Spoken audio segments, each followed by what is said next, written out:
So if you're new to the channel or you don't really know much about me, and if that's the case, why not? I think I'm pretty cool. You'll know that one of my big passions in life is actually technology. I had a Surface Pro Tablet 1 when it first came out. You had the one with the like really weird, crazy aspect ratio. Had the first iPad, the first Apple Watch. Obviously lots of camera gear and lighting and all the equipment for the LEGO channel itself. But bar the strange tech attempts that LEGO themselves have tried to push, like the Hidden Side app, which I actually really liked, but also like the Mario sets, which honestly I plugged into my iPad once just to get the instructions off, and that's about it. I don't really have any awesome tech gadgets that are LEGO related, especially not like Lego AFOL LEGO related, until now. So Getco reached out to me and asked if I wanted to make a review video on their new project, Instabrick. So they were kind enough to send me this review copy. However, in this video, all thoughts and opinions on this product are my own. Now at first I was like, what the hell is that?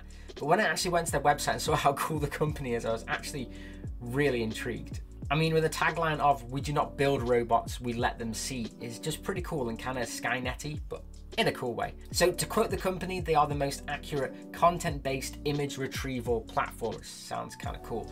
And Instabrick isn't their first project, which is always a good thing, especially when it comes to like crowd-funded projects like this, as I'm a little bit skeptical of those. But these guys have actually got two projects very similar to Instabrick in regards to AI, artificial intelligence anyway, so I think they're a pretty good company for that.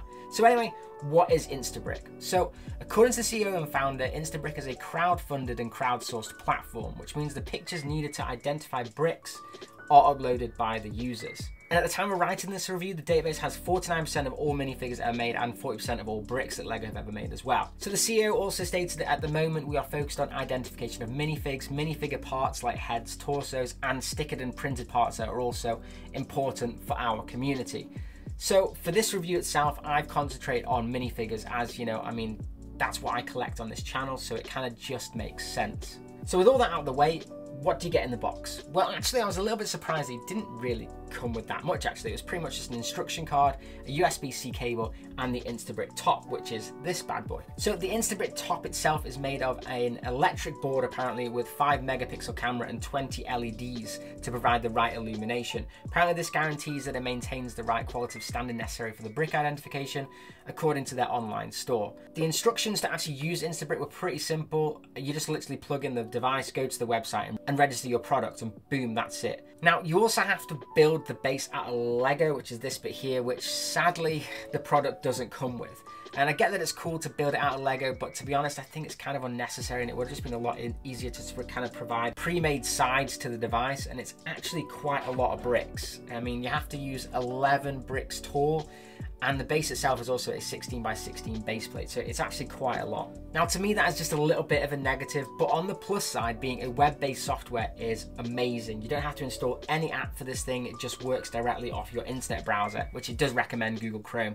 But that's awesome for someone like me, as I am one of those repulsive Mac users with software often just like doesn't play nice, so it's great that this does work flawlessly. So okay, you're actually asking how good is the actual device? Well, to be honest, in my testing of it, it's actually really good. Now, I've tried around 50 Star Wars figs and it seems to recognize them perfectly, which is obviously great for me as I'm actually cataloging every single one of them for part of my channel. And I've even tried to trick the machine by putting in a different set of legs on a fig that was very similar, and the machine actually noticed it. If the minifigure itself isn't recognized first time with a quick scan, then I just did like a deep scan instead, and to be honest, deep scan and quick scan took the same amount of time, but the deep scan just worked so much better. So I'm not really sure why quick scan is an option. Maybe it's something that'll be implemented quicker in future. Now on the negative again, it was definitely hard to put big figs in like this guy, and it didn't seem to recognize this weird troll man at all, which honestly I have no idea where I got him from.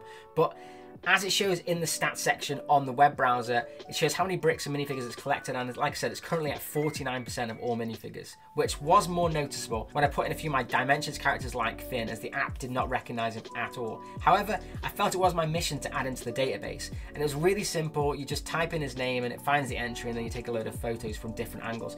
And this is a really cool collaborative project, which I think is kind of what this is kind of built off of. And again, you can actually also do this to improve machine learning of figs that it actually does recognize. And if you see at the bottom, there's like a little smiley face next to characters.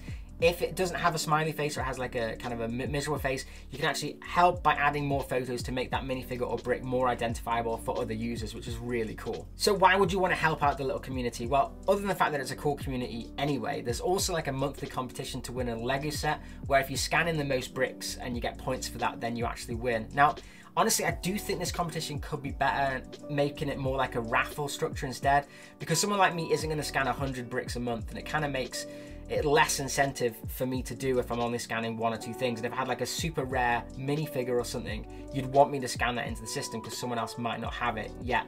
With the points-based system, it just seems like someone's going to be scanning lots and lots of these, and I'm only going to be scanning like 3 or 4 a month, and I'll never ever be able to win that kind of competition at the end of each month. But with all that aside, what do I actually think of the Instabrick? Now, honestly, I think it's a really cool product, but it is a tad bit expensive. The identifier itself costs €150, and then you have to actually get the Lego bricks itself to build the walls and stuff, which is why I kind of felt that was a little bit unnecessary. But the device itself, on the small amount of tests that I've been running, actually is really, really cool, and I haven't found any issues with that at all. So I think this product's made for people like brick linkers or collectors who want to perhaps identify as some like weird minifigures they've managed to pick up at yard sales or car boot sales.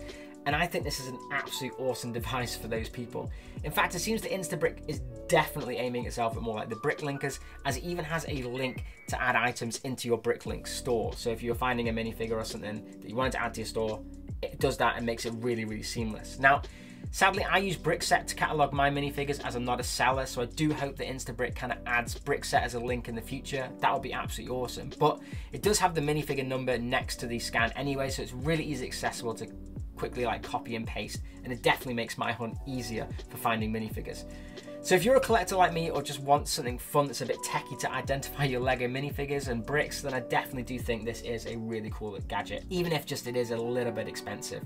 But obviously, with it being kind of a custom thing and very unique, I kind of see why.